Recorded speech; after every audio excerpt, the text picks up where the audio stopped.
नमस्कार, कैसे हैं आप लोग। उम्मीद करता हूं कि आप लोग बहुत बेहतर होंगे। ये वीडियो एसएससी एमटीएस 2024 वाले जो एस्पिरेंट हैं उनके लिए बहुत ज़्यादा हेल्पफुल होने वाला है।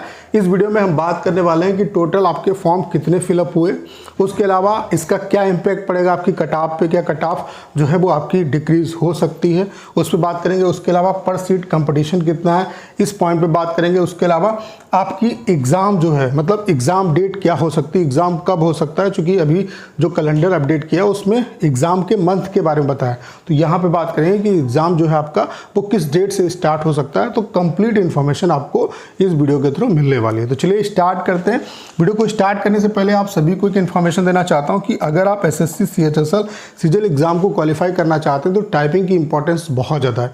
और टाइपिंग ऐसे सॉफ्टवेयर पर प्रैक्टिस करो जिसका इंटरफेस बिल्कुल एसएससी सीएचएसएल सीजीएल जैसा हो। हमने आपके लिए कंप्लीट टाइपिंग का सॉफ्टवेयर बना दिया जिसका इंटरफेस बिल्कुल एसएससी सीएचएसएल सीजीएल जैसा है। बाकी यहाँ पे हम आपको 250 पैसेज दे रहे हैं जो कि सीएचएसएल सीजीएल एग्जाम में आए हुए हैं। बाकी जो लेटेस्ट वाले पैसेज हैं वो भी बहुत जल्द हम यहाँ पे आपको प्रोवाइड करा देंगे।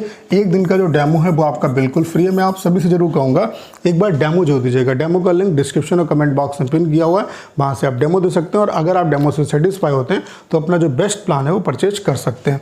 तो चलिए स्टार्ट करते हैं। सबसे पहले कुछ डाटा मैं आपको दिखाना चाहता हूं और फिर बात करते हैं 2024 की।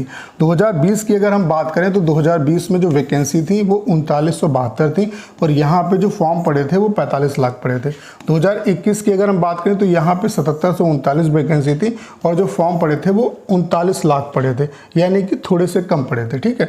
2022 की अगर हम बात करें तो 2022 में वैकेंसी आपकी मैक्सिमम आई थी 12,523 और यहाँ पे जो फॉर्म पड़े थे वो 54 लाख पड़े थे। अमूमन ऐसा देखा गया है कि वैकेंसी जब ज़्यादा आती तो ज़्यादा बच्चों का रुझान होता है उस तरफ और ज़्यादा फॉर्म पड़ते हैं। इससे बहुत ज़्यादा आपको परेशान होने की ज़रूरत नहीं है। फॉर्म तो बहुत लोग डाल देते हैं, वो भी डाल देते हैं जिनकी कोई प्रिपरेशन नहीं होती है। ठीक है। और ढेर सारे बच्चे एग्जाम को स्किप भी करते हैं। तो इससे बहुत ज़्यादा आपको टेंशन लेने की ज़रूरत नहीं है। डाटा बहुत ज़्यादा आपके दिमाग में नहीं होना चाहिए क्योंकि एक्चुअल जो कंपटीशन है वो मतलब बहुत कम है और उन्हीं बच्चों के बीच में फाइट है। हर साल उसका जो नंबर ऑफ परसेंट है वो बहुत कम आपका इंक्रीज होता है। ठीक है। तो इस फॉर्म कितने क्या पड़े हैं इससे आपका बहुत ज़्यादा लेना देना नहीं है। ठीक है। उसके अलावा अगर हम बात करें 2023 में तो 2023 में आपकी बहुत कम वैकेंसी थी, 1558 वैकेंसी थी, जिसकी वजह से यहाँ पे जो फॉर्म थे वो भी काफ़ी कम पड़े थे। यहाँ पे 2024 की अगर हम बात करें तो 8326 वैकेंसी है। अभी क्या है कि आप देख पा रहे होंगे ढेर सारे चैनल वाले लोग जो है वो बता रहे हैं आपको कि इतने फॉर्म पड़े, इतने फॉर्म पड़े। भाई अभी जो है आपके फॉर्म पढ़ ही रहे हैं। 31 तारीख आपकी लास्ट डेट है। उसके अलावा सीजीएल की जो डेट है उसको भी एक्सटेंड कर दिया गया। तो अभी जब तक कि आपका जो फॉर्म पढ़ना अभी आपका बंद ही नहीं हुआ तब तक कि आपने कैसे डाटा बता दिया कि कितने फॉर्म पड़े। तो वो सारा कुछ जो है वो चीज़ें आपको पता है कि किस वजह से की जा रही है, तो कोर्स बेचना है या कुछ और उद्देश्य है उसके पीछे। ठीक है। तो अभी किसी के पास कोई भी डाटा नहीं है। जैसे ही एग्ज़ाम ओवर होगा हम आरटीआई लगा देंगे सीजीएल के लिए भी और एमटीएस के लिए भी, तो उसका एग्जैक्ट जो डाटा है वो आपके सामने आ जाएगा। मैं वीडियो बना के आपको इन्फॉर्म कर दूंगा। बाकी आपके रफली आइडिया के लिए मैं बता देता हूँ। यहाँ पे देखो, यहाँ पर भी अच्छी वैकेंसी, इस बार भी लोगों के अंदर एमटीएस के प्रति थोड़ा सा रुझान ज़्यादा है वैकेंसी ज़्यादा होने की वजह से। तो आप ये मान के चल सकते हो कि 40 से 45 लाख आपके फॉर्म जो हैं इस बार भी पढ़ सकते हैं। 40 से 45 लाख फॉर्म पढ़ सकते हैं। इससे बहुत ज़्यादा आपको परेशान होने की ज़रूरत नहीं है। जो बच्चा रेगुलर पढ़ता है सिलेक्शन उसी का होगा। ठीक है। और यहाँ पे आपको ये बात पता होगी अगर आप बहुत समय से प्रिपरेशन कर रहे हैं कि एमटीएस में सिलेक्शन लेना बहुत ज़्यादा आसान नहीं है। बहुत अच्छे तरीके से आपको मेहनत करनी होगी तभी यहाँ पे आप सिलेक्शन कर ले पाएंगे। तो बाकी ये सारी भीड़ है। तो पर सीट कंपटीशन कितना है इन सब का कोई मतलब नहीं रहता है। ठीक है। अब यहाँ पे बात कर लेते हैं कि क्या कट ऑफ आपकी जो है वो कम जा सकती है।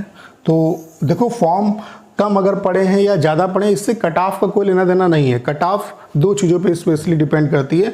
एक तो नंबर ऑफ वैकेंसी कितनी है, उसके बाद आपका जो एग्ज़ाम का लेवल है वो कैसा आता है। अगर एग्ज़ाम मान लेते हैं बहुत अच्छे लेवल का आता है तो जाहिर सी बात है कि कट ऑफ आपकी जो है वो डिक्रीज़ होगी। अगर मान लेते हैं कि एग्ज़ाम का लेवल बहुत बेकार आता है तो कट ऑफ और आपकी इंक्रीज़ हो जाएगी। तो यहाँ पे कट ऑफ स्पेशली दो ही चीज़ों पे डिपेंड करती है, एक वैकेंसी और फिर एग्ज़ाम का लेवल कैसा रहा। ठीक है। और फिर उसमें नॉमिनेशन का फैक्टर कि कितना नॉमिनेशन का आपको बेनिफिट मिलेगा। ठीक है।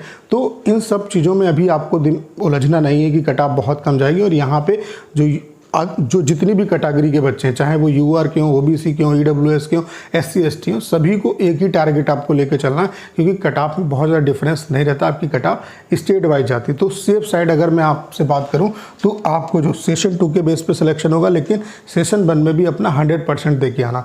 सेशन 2 में अच्छे तरीके से मेहनत करो और टारगेट लेके चलो कि 130, सेशन 2 में 130 का आपको टारगेट लेके चलना है, तब कहीं ना कहीं आप जो है सिलेक्शन तक पहुंच पाओगे। तब आपका राय स्कोर, जब 130 का टारगेट लेके चलोगे तो राय स्कोर 120 125 के आसपास आ पाएगा। तो आफ्टर नॉर्मलाइजेशन आपके सिलेक्शन की प्रोबेबिलिटी रहेगी। तो अपना जो टारगेट है, सभी कैटेगरी वाले जो बच्चे हैं उनको ये मैं सजेशन देता हूँ कि अपना जो टारगेट है वो 130 का लेके चलो, 130 या उससे ऊपर ही नंबर लाने। और देखो, अगर मॉक टेस्ट दे रहे हो तो फिर उसमें ये देखो कहाँ पे कमियाँ हो रही हैं और उन कमियों को अभी से रिजॉल्व करने का प्रयास करो। बाकी इन चीज़ों में बहुत ज़्यादा आपको टाइम खराब करने की ज़रूरत नहीं है, ठीक है। उसके अलावा अगर हम बात करें कि एग्ज़ाम जो है वो कब से आपका स्टार्ट हो सकता है, कितना टाइम है आपके पास, तो अभी जो कैलेंडर में यहाँ पे इन्होंने मेंशन किया है वो ये मेंशन किया है कि आपका जो एग्ज़ाम है वो अक्टूबर नवंबर में होगा, ठीक है।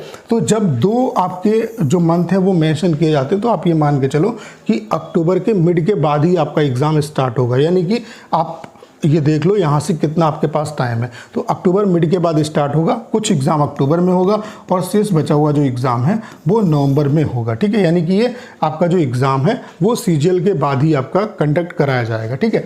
तो अक्टूबर नवंबर में आपका एग्ज़ाम होगा, यानी कि अक्टूबर मिड के बाद ही आपका जो एग्ज़ाम है वो ये स्टार्ट होगा। तो अब आप खुद सोच सकते हो कि आपके पास कितना टाइम है। तो ये जो बचा हुआ टाइम है इन फालतू चीज़ों में ख़राब नहीं करना है। अगर रियली यहाँ पर सिलेक्शन आपको चाहिए, वाकई में सिलेक्शन आप लेना चाहते हैं, तो सीरियस होकर प्रिपरेशन करिए। कट ऑफ अच्छी खासी जाती है और कट ऑफ मैंने बता दिया कि वो एग्ज़ाम के लेवल पे डिपेंड करेगी। और अभी आपको नहीं पता कैसा एग्ज़ाम का लेवल आएगा, तो अच्छे तरीके से मेहनत करिए। 130 का टारगेट जब लेके चलोगे तब यहाँ पे सिलेक्शन हो पाएगा। बाकी एमटीएस की अगर आप प्रिपरेशन करें, एसएससी के किसी भी एग्ज़ाम की प्रिपरेशन करें, तो इस चैनल को सब्सक्राइब कर लीजिए। आपको एग्ज़ाम के रिगार्डिंग कंप्लीट जो इन्फॉर्मेशन है और सटीक और सही इन्फॉर्मेशन इस चैनल पे आपको मिलेगी। तो उम्मीद करता हूँ सारी जानकारी आप बहुत अच्छे तरीके से समझ पाए होंगे। बाकी अगर आप एसएससी, सीएचएसएल, सीजीएल एग्ज़ाम की प्रिपरेशन कर रहे हैं तो आपको दोनों मेंस देने हैं।